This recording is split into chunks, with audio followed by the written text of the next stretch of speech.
हर महादेव भोलेनाथ के भक्तों, आज हम बुधवार व्रत कथा कहेंगे। एक समय किसी नगर में एक बहुत ही धनवान साहूकार रहता था। साहूकार का विवाह नगर की सुंदर और गुणवंती लड़की से हुआ था। एक बार वो अपनी पत्नी को लेने बुधवार के दिन ससुराल गया और पत्नी के माता पिता से विदा कराने के लिए कहा। माता पिता बोले, बेटा आज बुधवार है, बुधवार को किसी भी शुभ कार्य के लिए यात्रा नहीं करते, लेकिन वह नहीं माना और उसने बहन की बातों को न मानने की बात कही। दोनों ने बैलगाड़ी से यात्रा प्रारंभ की।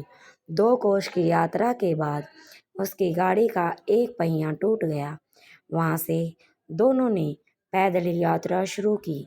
रास्ते में पत्नी को प्यास लगी तो साहूकार उसे एक पेड़ के नीचे बैठाकर जल लेने के लिए चला गया। थोड़ी देर बाद जब वो कहीं से जल लेकर वापस आया तो वह बुरी तरह से हैरान हो उठा, क्योंकि उसकी पत्नी के पास उसकी ही शक्ल सूरत का एक दूसरा व्यक्ति बैठा था। पत्नी भी साहूकार को देखकर हैरान रह गई। वह दोनों में कोई अंतर नहीं कर पाई। साहूकार ने उस व्यक्ति से पूछा, तुम कौन हो? मेरी पत्नी के पास क्यों बैठे हो? साहूकार की बात सुनकर उस व्यक्ति ने कहा, अरे भाई, यह मेरी पत्नी है। मैं अपनी पत्नी को ससुराल से विदा करा लाया हूँ, लेकिन तुम कौन हो जो मुझसे ऐसा प्रश्न कर रहे हो? साहूकार ने लगभग चीखते हुए कहा, तुम जरूर कोई चोर ठग हो।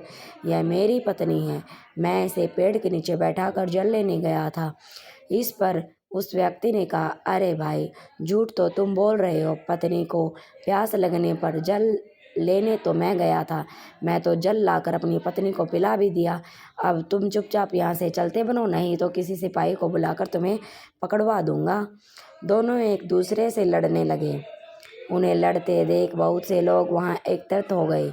नगर के कुछ सिपाही भी वहाँ आ गए। सिपाही उन दोनों को पकड़कर राजा के पास ले गए। सारी कहानी सुनकर राजा भी कोई निर्णय नहीं कर पाया। पत्नी भी उन दोनों में से अपने वास्तविक पति को नहीं पहचान पा रही थी।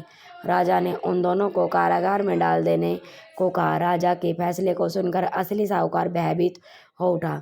तभी आकाशवाणी हुई, साहूकार, तूने माता पिता की बात नहीं मानी और बुधवार के दिन अपनी ससुराल से प्रस्थान किया। यह सब भगवान बुद्धदेव के प्रकोप से हो रहा है। साहूकार ने भगवान बुद्धदेव से प्रार्थना की कि हे भगवान बुद्धदेव, मुझे क्षमा कर दीजिए। मुझसे बहुत बड़ी गलती हुई है। भविष्य में अब कभी भी बुधवार के दिन यात्रा नहीं करूंगा और सदैव बुधवार को आपका व्रत किया करूंगा। साहूकार की प्रार्थना से प्रसन्न होकर भगवान बुद्धदेव ने उन्हें क्षमा कर दिया। तभी दूसरा व्यक्ति राजा के सामने से गायब हो गया। राजा और दूसरे लोग इस चमत्कार को देखकर हैरान हो गए। भगवान बुद्धदेव की अनुकंपा से राजा ने साहूकार और उसकी पत्नी को सम्मानपूर्वक विदा किया।